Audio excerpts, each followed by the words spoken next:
1997 में उसने ये अडॉप्ट किया था, जब तक वो जिंदा रहे। जब इनका काम मुकम्मल हुआ तो दोबारा बकाया पैसे उन्होंने देने थे। बाज़ अफराद एक के बाद कई शादियां रचाने का शौक रखते हैं और इसके लिए वो साबिक बीवी में कई खराबियों का बहाना बनाते हैं, जिनमें औलाद ना होने का भी बहाना शामिल होता है। लेकिन कुछ बदनसीब तो ऐसे भी होते हैं जो औलाद के होते हुए भी दूसरी और तीसरी शादी का बहाना ढूंढते रहते हैं और उनका ये शौक ज़िंदगी भर बरकरार रहता है।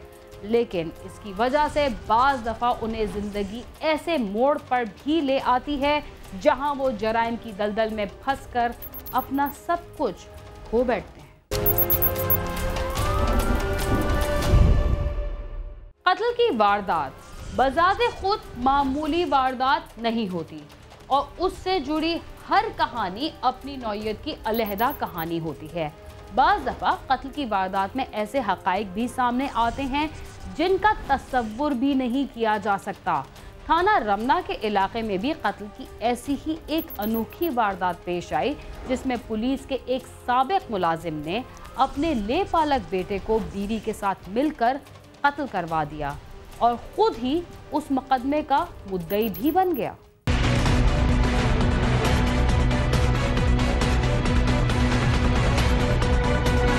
आईजी ऑफिस के साबिक एडमिन ऑफिसर यूनुस चौहान ने 3 शादियां की। पहली शादी उसने अपने रिश्तेदारों में से की थी। पहली बीवी को यूनुस चौहान ने तलाक देकर महर अफशां, जो कि ministry of science and technology में सेक्शन ऑफिसर थी, उनसे शादी कर ली। महर अफशां और यूनुस चौहान ने 1997 में 2 दिन के लावारिस बच्चे को गोद लिया। उसका नाम अफजल चौहान रखा गया। मियाँ बीवी ने अफजल की आला तरबियत की और तालीम दिलवाई। जो उसने ले पालक किया था उसका नाम था महर अफशां। वो कहीं टेक्नोलॉजी मिनिस्ट्री में एसओ थी, जिसका 18वें ग्रेड की खातून थी। 1997 में उसने ये अडॉप्ट किया था, जब तक वो जिंदा रही उसकी परवरिश अच्छी रही।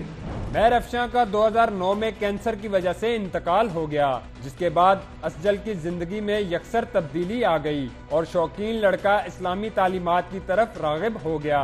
2007 में वो बीमार हुई कैंसर की वजह से। उसके बाद 2007 में ही यूनुस चौहान ने दोबारा एक सोफिया औरत है, नर्स थी पोली क्लिनिक में, उससे शादी की। 2009 में महर अफशां फौत होगी। उसके बाद ये तमाम सीन उल्टा होना शुरू हो गया। वो सारी चीज़ वो छोड़ चुका था, वन व्हीलिंग करता था और चीज़ करता था, वो सारी चीज़ छोड़ के यानी कि खुदा की तरफ राग़िब हो गया, अल्लाह की तरफ हो गया कि उसे तबलीगी उससे चला गया।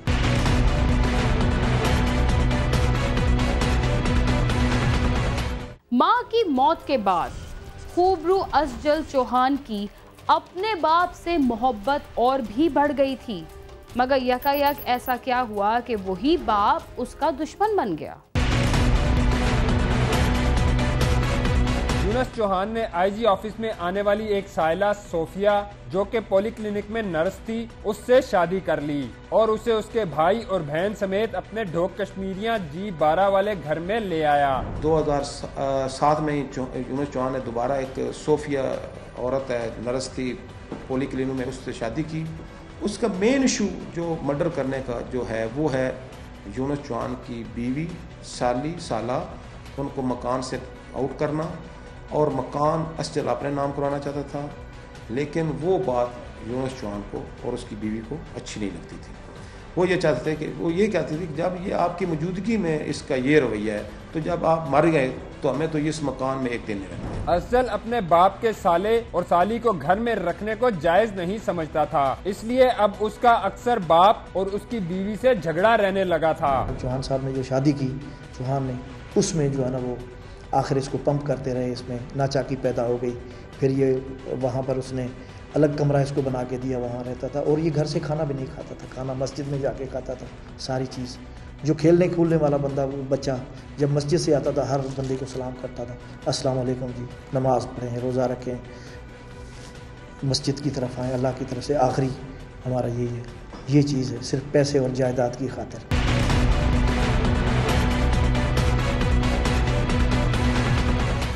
घरेलू झगड़े शुरू हुए तो घर का माहौल भी खराब रहने लगा। मुलजिम और उसकी बीवी ने ये झगड़े हमेशा के लिए खत्म करने की ठान कर उसके लिए कौन सा रास्ता इख्तियार किया है, आइए जानते हैं।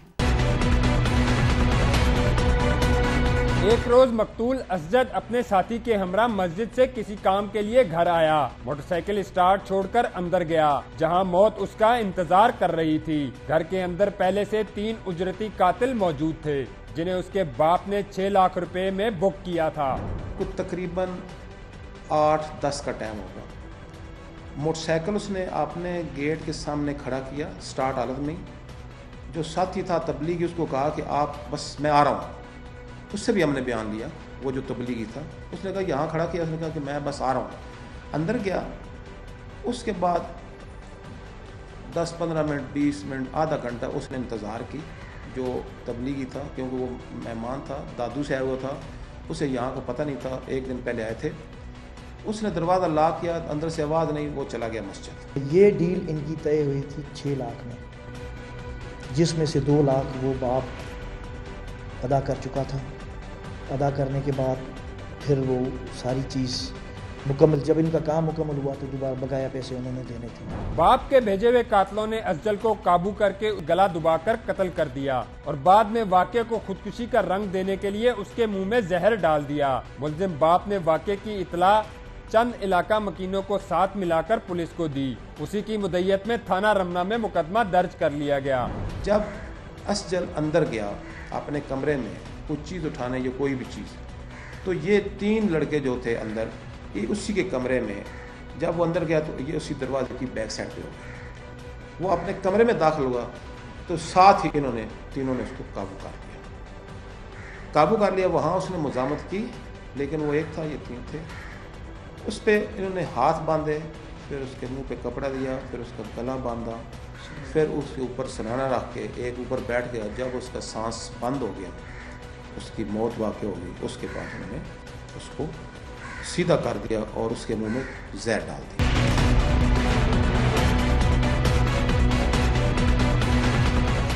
असजल को उसके बाप ने बेदर्दी से कत्ल कर दिया। मगर ये कहानी यहीं ख़त्म नहीं होती। इसके बाद जो कुछ हुआ उसके बारे में हम भी आपको बताएंगे, मगर यहाँ वक्त हुआ एक मुख्तसर से वक्फे का। तब तक आप समा के साथ ही रहिए।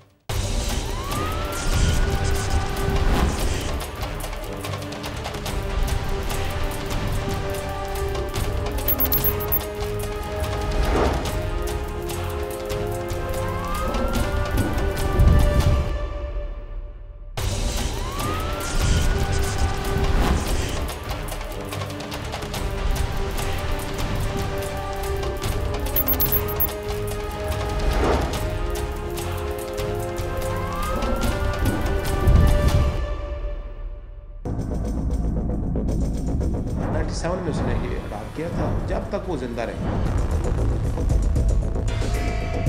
जब इनका काम मुकम्मल हुआ तो दोबारा बकाया पैसे उन्होंने देने थे। प्रोग्राम क्राइम सीन में एक बार फिर खुशामदीद। वक्फे से पहले आप देख रहे थे कि लाड प्यार से पाल कर जवान करने वाले असजल को उसी के बाप ने कत्ल करवा दिया।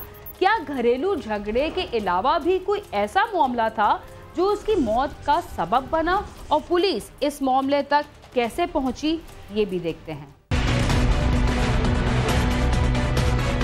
मरने से पहले मेहर अफशां अपने ले पालक बेटे के नाम पर 10 लाख रुपए जमा करवा गई थी, जो उसे 2 साल बाद यानी 21 साल की उम्र में मिलने थे। असजल की मौत के बाद ये रकम उसके बाप को मिलनी थी।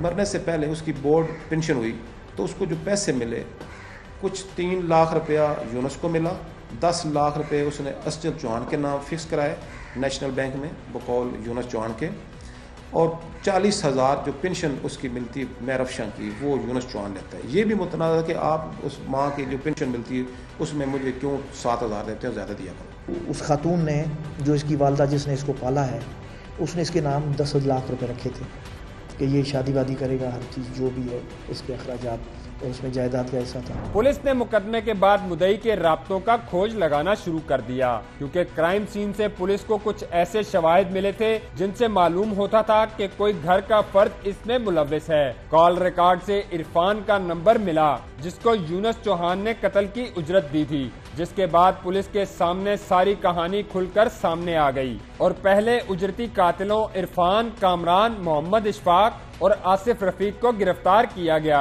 फिर उनकी निशानदेही और शवाहिद पर यूनुस चौहान और उसकी बीवी सोफिया चौहान को गिरफ्तार कर लिया गया, जिन्होंने अपना जुर्म कबूल कर लिया। हमने तफ्तीश की, ये तमाम काम करने के बाद जब ये गिरफ्तार हो गए तो फिर इनके बयान और सारे हालात वाक़यात मुताबिकत कर रहे थे, तो फिर हमने यूनुस चौहान को पकड़ा। फिर यूनुस चौहान ने अपनी ये सारी बात तस्लीम की, उसकी बीवी ने, कि हमसे ज़्यादती हुए, क्योंकि ये मेरे गले पड़ता था, ये कहता था कि मकान मेरे नाम करो, साले को घर से निकाल दो। उस बकाया पैसों के ही इसके दौरान ही हमने उनको गिरफ़्तार कर लिया और उनके सारी चीज़ इन चारों के साथ स्टेटमेंट्स के साथ मुकम्मल सबूतों के साथ उसके बाद हमने आखिर में यूनुस चौहान और उसकी बीवी को गिरफ़्तार किया, जो जुडिशल हैं, और ये बंदे हमारे रिमांड पे है। कत्ल की इस वारदात में रिश्तों के तकद्दुस को पामाल किया गया। वो घर जिसको चौहान अपनी मलकियत में रखना चाहता था, अब उसके साले और साली के कब्जे में है। लालच और हवस के नतीजे में मुलजिम का मुकद्दर जेल बन गई,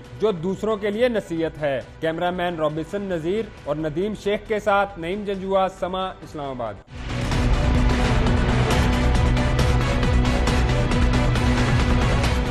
अस्पतालों से बच्चों के अगवा के वाक़यात आए रोज पेश आ रहे हैं। लाहौर के जिन्ना अस्पताल से तो कुछ दिन गुजरने के बाद अगवा का कोई ना कोई वाक़या ज़रूर पेश आता है, मगर पुलिस और इंतज़ामिया के कानों पर तो जूं तक नहीं रेंगती। शायद इसीलिए लाहौर की एक माँ मन्नतों और मुरादों से हासिल किए गए अपने बच्चे की वापसी की मुंतज़िर है। इस बच्चे के अगवा का वाक़या कैसे पेश आया, आप भी देख लीजिए।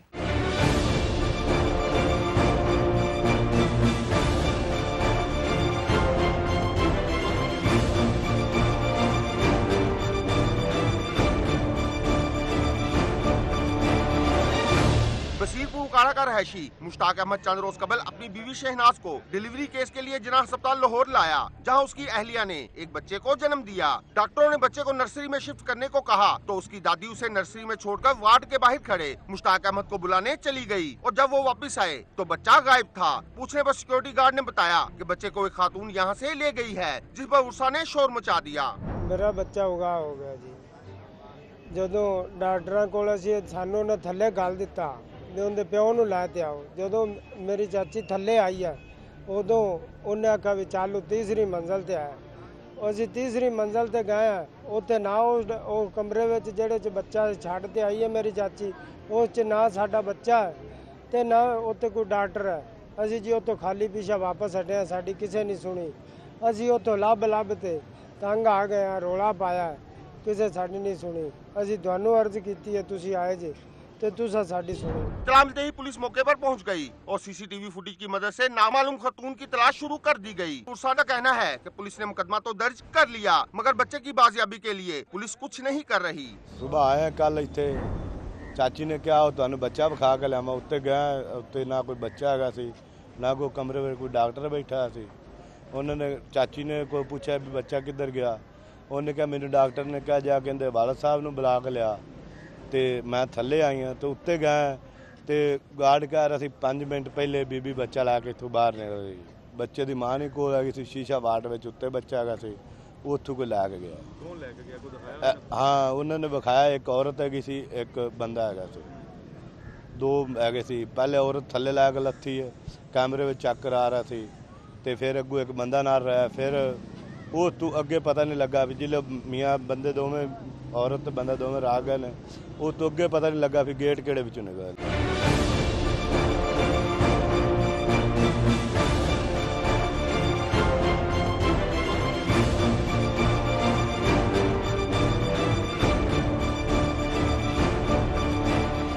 बच्चे के वर्सा का क्या मुतालिबा है और पुलिस ने बच्चे की बाजियाबी के लिए क्या कार्रवाई की, आइए जानते हैं।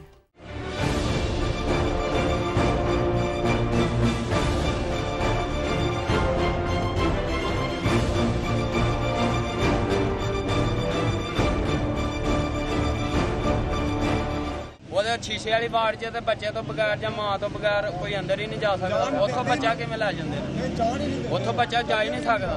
मगवी के बाप और दिगर उर्सा का कहना है कि बच्चे का अगवा इंतजामिया की गफलत की वजह से हुआ है। उसके बेटे को जल्द अज जल्द बाजियाब करवाया जाए।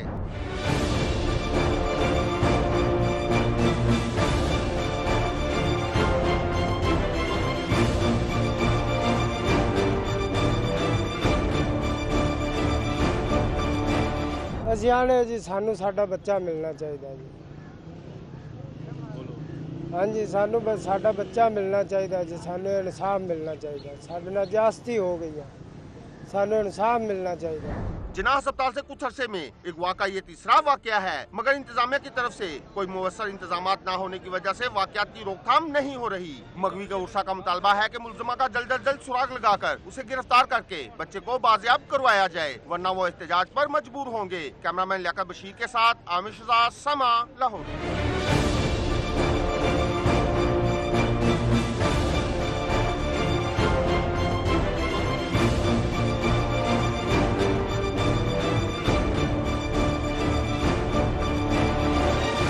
बच्चों को अगवा करने वाले भेड़ियों के खिलाफ जब तक सख्त कवानीन नहीं बनाए जाएंगे और पुलिस ऐसे लोगों के खिलाफ भरपूर कार्रवाई नहीं करती, तब तक मुल्क भर के माँ बाप को परेशानियों से छुटकारा मिलना नामुमकिन है। इसके साथ ही क्राइम सीन अपने अख्तिताम को पहुँचता है।